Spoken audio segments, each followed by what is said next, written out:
in this entire activity, in this entire class, where we come to understand that yes, the foreign direct investment is very, very important for any country, right?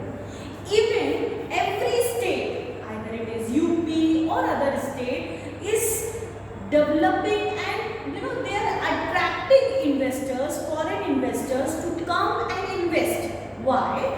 Because they know if investment occurs, industrialization will done, industrialization will be, if industrialization is there, definitely the job opportunity will be there. If the job opportunity will be there, then per capita income will increase. If per capita income will increase, then demand will occur. Their living standard will occur. If you will get job, then you will demand for what? For production. Again production will happen. Then a factor of demand, factor of production demand will be there. Then entire economy will be going to be boom. So I'm always telling to my managers, young managers like you, कि rather than for job seeker, people don't rush, don't run away for the seeking of job. Why not you people will be as a job giver? And internationally it is very easy.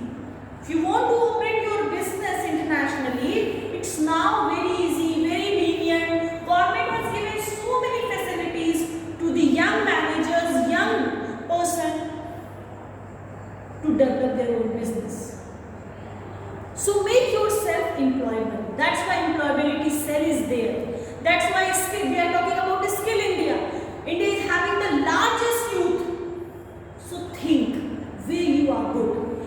If you make your passion to your profession, again I am repeating, if you make your passion, your hobby to your profession, you will do wonders, because you will never fed up with that particular job. There is no 24/8 wala system, there is no nothing like that, and you will enjoy working. And that is the beauty of a youth. Youth will enjoy their job. The youth will enjoy their strength, right? So I hope during this all unit, we come to know that my student will be able to operate their own business in a different manner, right? Jai Hind.